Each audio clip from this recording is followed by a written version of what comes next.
ಕೇಂದ್ರ ಸಚಿವ ಎಚ್.ಡಿ. ಕುಮಾರಸ್ವಾಮಿ ಅವರು ಮಂಡ್ಯದಲ್ಲಿ ಕೈಗಾರಿಕೆ ಸ್ಥಾಪನೆ ಮಾಡಲು ಸಜ್ಜಾಗಿದ್ದು, ಈ ಸಂಬಂಧ ಜಿಲ್ಲಾಧಿಕಾರಿ ಡಾಕ್ಟರ್ ಕುಮಾರ ಹೇಳಿಕೆ ನೀಡಿದ್ದಾರೆ. ಮಂಡ್ಯ ಜಿಲ್ಲೆಯಲ್ಲಿ ಕೈಗಾರಿಕಾ ಘಟಕ ಸ್ಥಾಪನೆ ಸಂಬಂಧ ಸಭೆ ನಡೆಸಲಾಯಿತು. ಮುದ್ದನಘಟ್ಟ ಹೆಗ್ಗಡಹಳ್ಳಿ ಗ್ರಾಮದ ಬಳಿ 100 ಎಕರೆ 5 ಕುಂಟೆ ಜಾಗ ಗುರುತಿಸಲಾಗಿದೆ. ಸರ್ಕಾರದ ನಿರ್ದೇಶನದ ಪ್ರಕಾರ ಜಾಗ ಗುರುತಿಸಿ ಸರ್ಕಾರಿ ಜಮೀನು ಲಭ್ಯವಿದೆ ಎಂದು ವರದಿ ಕೊಟ್ಟಿದ್ದೇವೆ. ಇಂದು ARAI ಮುಂಬೈನಿಂದ ಶಂಭುಧರ ಸಂಖವಾಲ ಡೈರೆಕ್ಟರ್ ನೇತೃತ್ವದಲ್ಲಿ ಪರಿಶೀಲನೆ ಮಾಡಿದ್ದಾರೆ. ಈ ಸಂಬಂಧಿಸಿದ ಸಭೆ ಮಾಡಿದ್ದಾರೆ. ತಾಂತ್ರಿಕವಾಗಿ ಪರಿಶೀಲನೆ ಬಗ್ಗೆ ಲಿಖಿತವಾಗಿ ನೀಡುತ್ತಾರೆ. ಲ್ಯಾಂಡ್ ಸೂಕ್ತ ಎಂದು ನಂತರ ವರದಿಯನ್ನು ಕೊಡುತ್ತಾರೆ. ವಿದ್ಯುತ್, ನೀರಿನ ಸೌಲಭ್ಯ, ಮಣ್ಣಿನ ಪರೀಕ್ಷೆ ಪರಿಶೀಲನೆ ಮಾಡುತ್ತಾರೆ. ಪ್ರಾಥಮಿಕವಾಗಿ ಲ್ಯಾಂಡ್ ಓಕೆ ಆಗಿದೆ. ತಾಂತ್ರಿಕವಾಗಿ ವರದಿ ಬಂದ ಮೇಲೆ ಕೊಡೋದು. ನಂತರ ಸರ್ಕಾರಕ್ಕೆ ಪ್ರಸ್ತಾವನೆ ಸಲ್ಲಿಸುತ್ತೇವೆ. ಪರಿಶೀಲನೆಗೆ 20 ದಿನ ಸಮಯವನ್ನು ಕೇಳಿದ್ದಾರೆ. ಪರಿಶೀಲನೆ ನಂತರ ವರದಿಯನ್ನು ಕೊಡುತ್ತಾರೆ ಎಂದು ಮಾಹಿತಿ ನೀಡಿದರು. ಕೈಗಾರಿಕಾ ಘಟಕವನ್ನು ಸ್ಥಾಪನೆ ಮಾಡುವಂಥ ಸಂಬಂಧ ಈಗಾಗಲೇ ಸರ್ಕಾರದ ನಿರ್ದೇಶನದ ಪ್ರಕಾರ ನಾವು ಮಂಡ್ಯ ತಾಲೂಕು ಬಸರಾಳು ಹೋಬಳಿ ಮುದ್ದನಘಟ್ಟ ಮತ್ತು ಹೆಗ್ಗಡತಳ್ಳಿ ಅನ್ನುವಂಥ 2 ಗ್ರಾಮಗಳಲ್ಲಿ 100 ಎಕರೆ 5 ಗುಂಟೆ ಜಾಗವನ್ನು ಗುರುತಿಸಿ ಸರ್ಕಾರಿ ಜಮೀನು ಲಭ್ಯ ಇದೆ ಅನ್ನುವಂಥ ಮಾಹಿತಿಯನ್ನು ನಾವು ಸರ್ಕಾರಕ್ಕೆ ಕೊಟ್ಟಿದ್ವಿ. ನಾವು ಕೊಟ್ಟಿರ್ತಕ್ಕಂಥ ಮಾಹಿತಿ ಕೇವಲ ಸರ್ಕಾರಿ ಜಮೀನು ಲಭ್ಯ ಇದೆ ಅಂತೇಳಿ ನಾವು ಮಾಹಿತಿಯನ್ನು ಕೊಟ್ಟಿದ್ವಿ.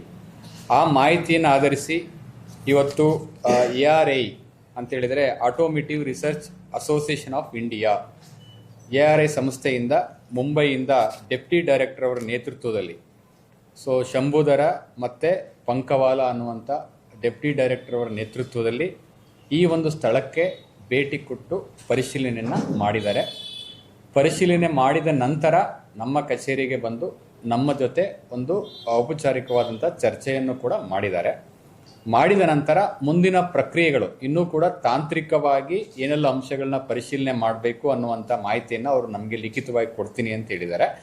ಅವೆಲ್ಲವನ್ನೂ ಕೂಡ ಪರಿಶೀಲನೆ ಮಾಡಿ ಅವರಿಗೆ ವರದಿಯನ್ನು ಕೊಟ್ಟಾದ ನಂತರ ಈ ಲ್ಯಾಂಡು ಸೂಕ್ತ ಇದೆಯೋ ಇಲ್ಲವೋ ಅನ್ನೋದನ್ನು ಅವರು ಲಿಖಿತವಾಗಿ ನಮಗೆ ತಿಳಿಸ್ತಾರೆ. ಇಲ್ಲ, ಈಗ ನಾವು ಬಸರಳ್ಳಿ ಮುದ್ದಘಟ್ಟ ಮತ್ತು ಹೆಗ್ಗಡತಳ್ಳಿ 2 ವಿಲೇಜ್ಗಳು ಪಕ್ಕ ಇರೋ ಅಂಥದ್ದು 100 ಎಕರೆ ಜಾಗಕ್ಕೆ ನಾವು ಪ್ರಸ್ತಾವನೆಯನ್ನು ಕಳಿಸಿದ್ವಿ. ಈಗ ಅದನ್ನು ಮಾತ್ರ ಅವರು ವಿಸಿಟ್ ಮಾಡಿದ್ದಾರೆ. ಅವರು ಅಂತೇಳಿದ್ರೆ ಕೆಲವು ರಿಕ್ವೈರ್ಮೆಂಟನ್ನು ಹೇಳಿದ್ದಾರೆ. ಒಂದು ಪವರ್ ಸಪ್ಲೈ ಬಗ್ಗೆ, ವಾಟರ್ ಅವೈಲಬಿಲಿಟಿ ಬಗ್ಗೆ, ಸಾಯಿಲ್ ಟೆಸ್ಟ್ ಬಗ್ಗೆ ಇವೆಲ್ಲವನ್ನೂ ಕೂಡ ಮಾಡಬೇಕಾಗತ್ತೆ. ಈಗ ಅವರು ಪ್ರಾಥಮಿಕವಾಗಿ ಆ ಲ್ಯಾಂಡ್ ಓಕೆ ಅನ್ನುವಂಥ ಮಾಹಿತಿಯನ್ನು ಕೊಟ್ಟಿದ್ದಾರೆ. ಬಟ್ ಆದರೆ ಸೂಟಬಲ್ ಇದೆ, ಫೀಸಿಬಲ್ ಬಗ್ಗೆ ತಾಂತ್ರಿಕ ವರದಿ ಬಂದ ಮೇಲೆ ಕೊಡೋದು.